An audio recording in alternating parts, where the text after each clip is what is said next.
سماحة الشيخ، فرصة جيدة يعني من خلالك اليوم أنه نعرف كيف استقبل سماحة الشهيد الصدر الأول نبأ الثورة وانتصارها، وكيف كان موقفه من الثورة من خلال هاي الرسالة الخاصة اللي بعثت لمؤيدين وأنصار وأحباب السيد الصدر رحمه الله. ونحن نعرف أنك كنت من الحلقة القريبة جدا من السيد الشهيد الأول. يا ريت لو تقرأ لنا الرسالة.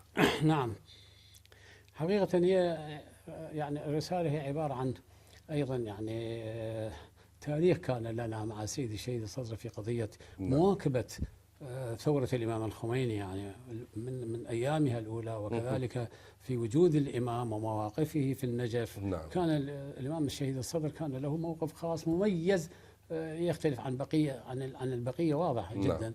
فبطبيعة الحال أيضا أنه حينما سمع بانتصار هذه الثورة الإسلامية كان يرى فيها الحلم الذي حققه والأمل الذي تحقق، ولذا بسرعة عطل درسه وأعلن أنه الفرحة الكبيرة في الحوزة، ودعا إلى حتى تظاهر تأييدا لذلك، وخلافا للوضع المتكهرب جدا بالنسبة إلى موقف النظام من الجمهورية الإسلامية والإمام.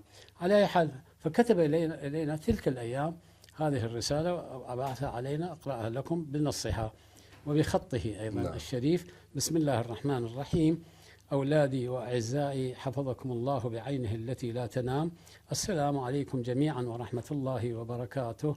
أكتب إليكم في هذه اللحظات العظيمة التي حقق فيها الإسلام نصرا حاسما وفريدا في تاريخنا الحديث على يد الشعب الإيراني المسلم وقيادة الإمام الخميني دام ظله، وتعاضد سائر القوى الخيرة والعلماء الأعلام، وإذا بالحلم يصبح حقيقة، وإذا بالأمل العظيم يتحقق، وإذا بالأفكار تنطلق بركانا على الظالمين، تجسد وتقيم دولة الحق والإسلام على الأرض، وإذا بالإسلام الذي حبسه الظالمون والمستعمرون في قمقم يكسر القمقم بسواعد إيرانية فتية لم ترهب الموت ولم يثن عزيمتها إرهاب الطواغيت، ثم ينطلق من القمقم ليزلزل الأرض تحت أقدام كل الظالمين، ويبعث في نفوس المسلمين جميعا في مشارق الأرض ومغاربها روحا جديدا وأملا جديدا. إن الواجب على كل أحد منكم وعلى كل فرد قدر له حظه السعيد أن يعيش في كنف هذه التجربة الإسلامية الرائدة أن يبذل كل طاقاته وكل ما لديه من إمكانات وخدمات، ويضع ذلك كله في خدمة التجربة، فلا توقف في البذل، والبناء يشاد للإسلام ولا حد للبذل، والقضية ترتفع رايتها بقوة الإسلام، وعملية البناء الجديد بحاجة إلى طاقات كل فرد مهما كانت ضئيلة. ويجب أن يكون واضحا أيضا، هذا مهم جدا، يجب أن يكون يعني هذا نكران الذات والتفاني عجيب. كنا نؤمن حقيقة بمرجعيته والدعوة إلى مرجعيته، هنا يعني منعنا من ذلك.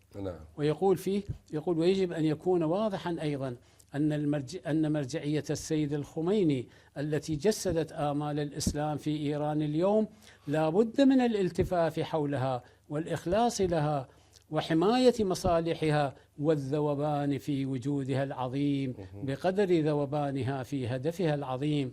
وليست المرجعية الصالحة شخصا، وإنما هي هدف وطريق، وكل مرجعية حققت ذلك الهدف والطريق فهي المرجعية الصالحة التي يجب العمل لها بكل إخلاص. والميدان المرجعي أو الساحة المرجعية في إيران يجب الابتعاد بها عن أي شيء من شأنه أن يضعف أو لا يساهم في الحفاظ على المرجعية الرشيدة القائدة. أخذ الله بيدكم وأقر عيونكم بفرحة النصر، وحفظكم سندا وذخرا. والسلام عليكم يا أحبتي ورحمة الله وبركاته. إذن التوقيع أبوكم.